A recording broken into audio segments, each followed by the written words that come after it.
So, hi. Astagfirullahaladzim. Hai. Hari ni punya video Syami buat video masak. Yes, kita sebagai seorang pelajar yang mengambil khusus masakan, kita perlulah buat video masak, guys. So, tanpa melengahkan lagi masa, kita terus ke video. Sorry.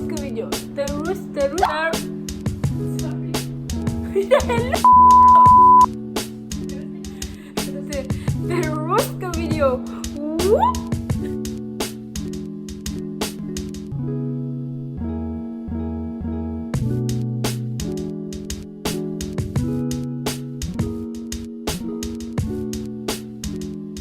Bahan-bahan yang kita perlukan: brown sugar dan gula kasta, black cocoa powder dan cocoa powder, 2 biji telur dan 1 kuning telur, butter, tepung gandum, garam dan baking powder, white chocolate chip dan esen vanilla.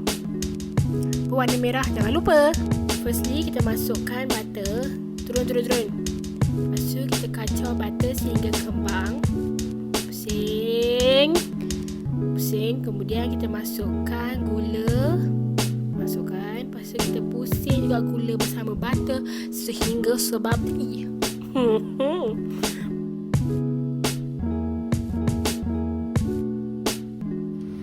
Seterusnya, kita masukkan white chocolate chip. Okey, mari kita dengar ASMR.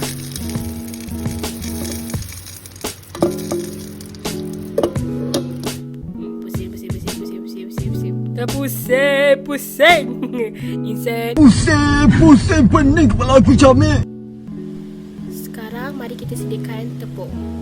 Kita masukkan tepung gandum, cocoa powder kita, garam dan baking powder. Selepas itu kita kacau sehingga sebati. Kacau.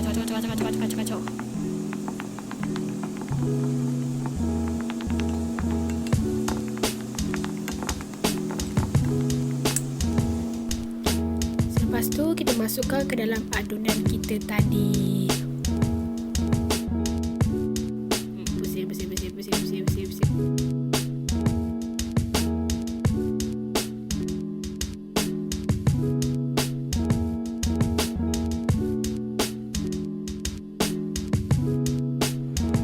So yang ni yang telur tadi. Apa kata?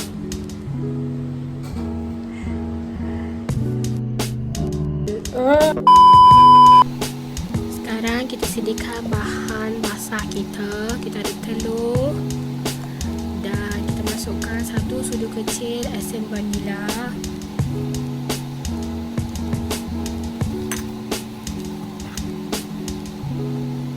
1 sudu kecil pewarna merah,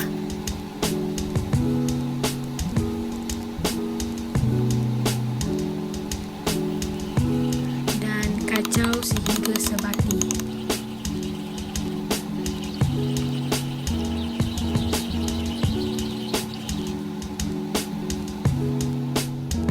Dan kita masukkan ke dalam adunan tepung kita tadi.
A few moments later.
So, macam mana dengan video tadi? Adakah ia menarik? So, sesiapa yang berpeluang untuk mencubanya, pergilah mencuba. Cumanya ada di bawah. Saya akan bagi link ke ataupun bahan-bahan ke. Saya akan bagi semuanya di bawah. So, itu saja untuk kali ini punya video. So, korang jangan lupa subscribe, like dan tekan butang loceng dan tekan butang subscribe, like dan tekan butang notification. 좀 꼭 해주세요.